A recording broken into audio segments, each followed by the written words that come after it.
दोस्तों, हाल ही में बीजेपी एक राज्य को जीतने के लिए पूरा जोर लगा रही है। जो बीजेपी पार्टी है पूरा प्रयास कर रही है कि जैसे तैसे करके उस राज्य में सरकार बनाई जाए। वो सारे जितने भी तरीके हैं वो अपनाने का प्रयास कर रही है। जो भी तरीके हैं वो सारे तरीके अपना रही है कि उस राज्य में बीजेपी कैसे सरकार बनाए। पहले भी उसने प्रयास किए, हालांकि उसकी सरकार नहीं बन पाई, लेकिन जहां उसकी सीट 0 थी वहां काफ़ी सीटें उसने प्राप्त की। हाँ दोस्तों, मैं बात कर रहा हूँ पश्चिम बंगाल की। आपने सुना होगा पश्चिम बंगाल में लगातार ममता बनर्जी की सरकार है और ममता बनर्जी को आप सभी भली भांति जानते हैं। और वही पश्चिम बंगाल है जहां पर यह कहा जाता है कि 1 करोड़ के आसपास वहां पर बांग्लादेशी रह रहे हैं। अभी जो SIR हुई थी, जो मतदाता सूची का पुनरीक्षण किया गया था, उसमें यह कहा गया कि जो लगभग 80 लाख ऐसे वोटर हैं जिनके नाम कट गए हैं। तो वो मतदाता सूची में कैसे चढ़े ये तो चुनाव आयोग बताएगा। लेकिन मैं बात कर रहा हूँ कि जो बीजेपी है वो पश्चिम बंगाल को जीतने का पूरा प्रयास कर रही है। उसने क्या रणनीति अपनाई मैं आपको बता देता हूँ कि आपने औसुद्दीन ओवैसी का नाम सुना होगा, और एक वहाँ के और जो मुस्लिम विधायक हैं जो ममता बनर्जी की पार्टी से निकाल दिए गए थे, उसने वहाँ पर मस्जिद बनाने का ऐलान कर दिया कि जो बाबरी मस्जिद की तरह पश्चिम बंगाल में एक मस्जिद बनाई जाएगी।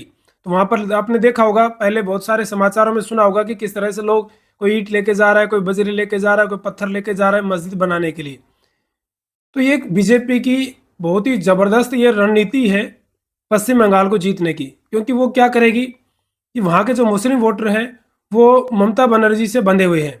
तो कहीं ना कहीं जो बीजेपी उन मुस्लिम वोटरों को बांटना चाह रही है कि कुछ तो ओवैसी ओवैसी के साथ चले जाएं, और कुछ विधायक जो मस्जिद बनाने का प्रयास कर रहा है, इस तरह का हो हल्ला कर रहा है, कुछ उसके साथ चले जाएं, और उसके बाद में कुछ वोटर जो है वो बीजेपी के साथ आ जाएंगे। तो इस तरह से कहीं ना कहीं यहाँ पर जो नुकसान होगा वो ममता बनर्जी का होगा, ममता बनर्जी की पार्टी का होगा।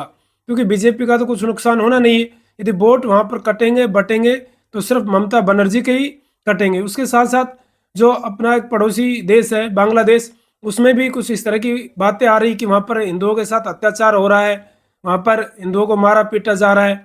तो वहाँ के जो हिंदू हैं पश्चिम बंगाल के, वो भी कहीं ना कहीं इस तरह की चीज़ों से निराश हो रहे हैं कि करें तो क्या करें।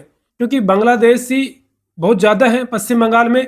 तो कहीं ना कहीं जो ममता बनर्जी के वोटों का ध्रुवीकरण हो गया है, वोटों का बंटवारा हो गया है। और ये बंटवारा एक बड़ी साजिश के तहत किया गया है कि वह जहाँ पर पश्चिम बंगाल में मस्जिद बनाने की बात चल रही है, उधर ही एक जो अपना बांग्लादेश है, पड़ोसी देश है, उसमें हिंदुओं के साथ अत्याचार हो रहा है। तो कहीं ना कहीं जो पश्चिम बंगाल राज्य में जो हिंदू रह रहे हैं वो सोचने पर मजबूर हो गए हैं कि हमें यदि कोई बचा सकता है तो कौन बचा सकता है, कि आगे आने वाले समय में पश्चिम बंगाल में कहीं ऐसा ना हो जाए।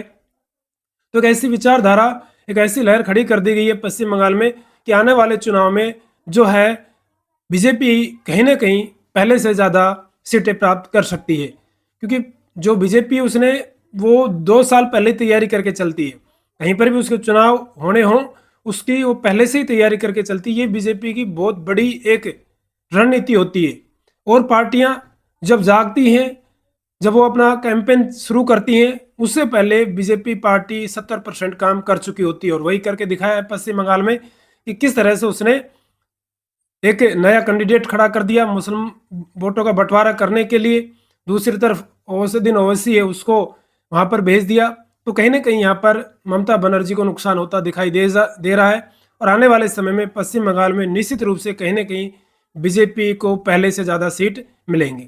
तो दोस्तों, ऐसे और विश्लेषण जानने के लिए, इंडिया से संबंधित, राजस्थान से संबंधित जो राजनीति है उससे विश्लेषण समझने के लिए आप मुझे फॉलो जरूर करें। आपको लगातार यहाँ सीधी सपाट जानकारी मिलती रहेगी। वीडियो अच्छा लगा तो लाइक भी करें, कमेंट भी करें, और मेरे चैनल को सब्सक्राइब भी करें और शेयर भी करें। धन्यवाद।